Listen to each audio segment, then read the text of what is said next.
Ayollar nimani xohlaydi aytaymi? 100% ayollar. Ayol zoti bor ekanki, mana shu narsani xohlaydi. Hammasi. Qaranglar. Biz erkaklar umuman atrofdagilar ayollardan kuchli bo'lishini talab qilamiz. Kuchli bo'lgin, o'zingni qo'lga olgin, irodali bo'lgin, sabrli bo'lgin deymiz-ku. Yo'q, ayollar buni eplolmaydi.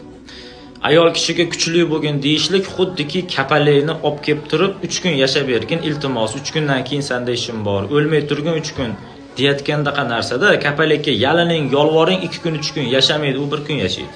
Iloji yo'q uni. Ayol kishidan ham kuchli bo'lishni talab qilishlik yo'q, bu narsa ilojsiz. Endi ayollar nimani xohlaydi aytaymi?